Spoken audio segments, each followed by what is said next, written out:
नरेंद्र मोदी जी से आपने कल मुलाकात की, उनको आशीर्वाद दिया कल। हमारे पास आए थे, उन्होंने प्रणाम किया। हमारा नियम है, हम लोग आशीर्वाद देंगे, जो आएगा उसको आशीर्वाद देते हैं। नरेंद्र मोदी जी हमारे दुश्मन थोड़े हैं, सदा उनके हित की बात कह रहते हैं। जब उनसे कोई गलती हो जाती है तो हम उसको भी कहते हैं। देखिए, हम सब लोग हिंदू धर्म के, सनातन धर्म के पालन करने वाले लोग हैं। हमारे यहाँ पुण्य पाप की भावना बताई गई है।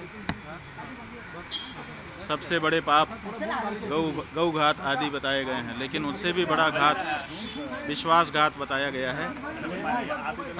आपके जो उद्धव ठाकरे जी हैं, इनके साथ विश्वासघात हुआ है और इसी बात की पीड़ा बहुत सारे लोगों के मन में है। तो आज हम यहाँ पर उनके अनुरोध पर आए, उन्होंने स्वागत किया।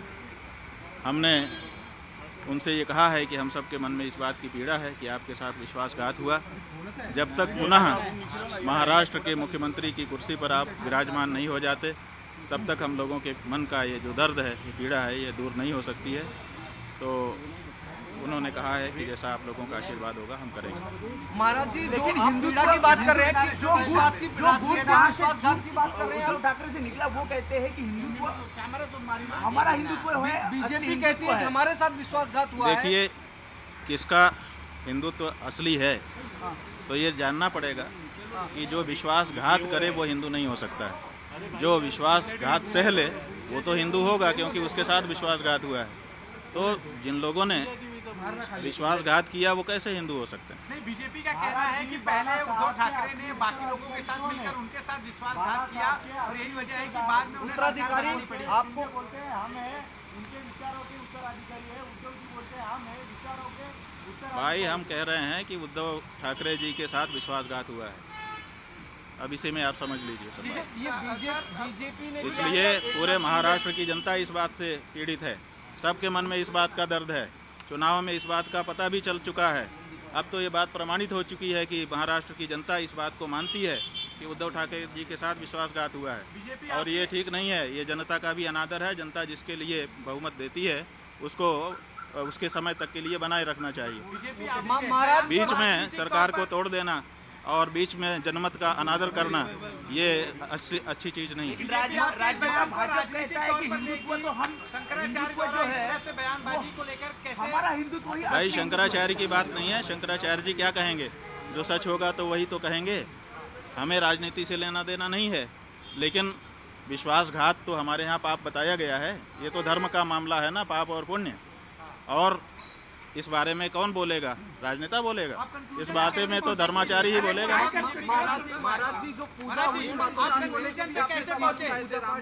उद्धव जी को क्या ये हमारे यहाँ परंपरा है कि जब गुरुजन पधारते हैं तो उनकी पादुकाओं की पूजा की जाती है और उसी का विधि विधान के साथ पालन उद्धव ठाकरे जी ने सपरिवार किया। केदारनाथ दिल्ली में बन रहा है, प्रतीकात्मक केदारनाथ मंदिर बन रहा है दिल्ली में, उस पर क्या कहना है? कुछ देखिए, प्रतीकात्मक केदारनाथ नहीं बन सकता है।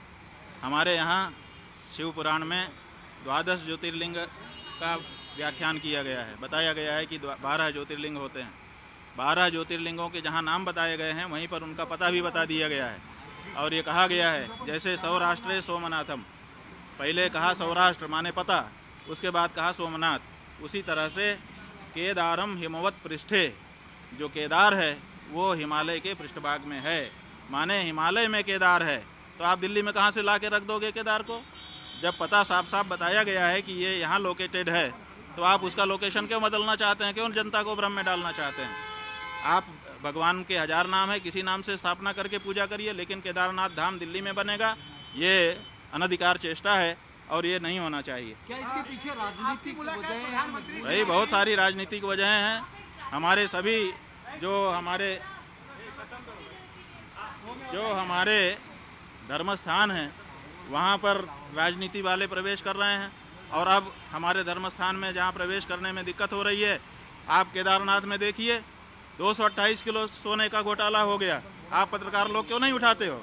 तो जब वहाँ पर घोटाला हो गया तो अब आप दिल्ली में केदारनाथ बना लोगे, वहाँ पर फिर दूसरा घोटाला करोगे। 228 किलो सोना केदारनाथ से गायब कर दिया गया। ये कहाँ का नियम है? क्यों नहीं उठाते हो प्रेस वाले इस बात को? आज तक कोई जांच तक नहीं बैठाई गई। 228 किलो सोना का घोटाला केदारनाथ में हो गया, कौन जिम्मेदार है? क्यों इस बारे में जांच नहीं होती है? क्यों भाई इस बारे में निर्णय नहीं होता है? और अब आप कहेंगे हम दिल्ली में ही केदारनाथ बना लेंगे, ये नहीं हो सकता। नरेंद्र मोदी जी से आपने कल मुलाकात की, उनको आशीर्वाद दिया कल? हाँ, वो हमारे पास आए थे, उन्होंने प्रणाम किया। हमारा नियम है, हम लोग आशीर्वाद देंगे, जो आएगा उसको आशीर्वाद देते हैं। नरेंद्र मोदी जी हमारे दुश्मन थोड़े हैं, हम उनके हितैषी हैं, सदा उनके हित की बात कह रहते हैं। जब उनसे कोई गलती हो जाती है तो हम उसको भी कहते हैं कि तुमसे ये गलती हो रही है। तो आपको लगता है वो हमारे दुश्मन नहीं है। उद्धव जी ने आपके जरिए बीजेपी के साथ वापसी को लेकर ऐसी कोई बातचीत? नहीं, हमारे जरिए हम कोई लाइजनर नहीं है। हमको श्रद्धा पूर्वक उन्होंने बुलाया था। हम जैसा कि हमारा नियम है, श्रद्धा से बुलाने पर जाते हैं। हम आए, उन्होंने पादुका पूजन किया और अपनी जो उनकी अपनी बातें थी वो भी हमारे सामने रखी, हमने उनको सुन लिया। ये जो बात हम कह रहे हैं वो हम अपने मन की बात कह रहे हैं और पूरे महाराष्ट्र की जनता की बात है।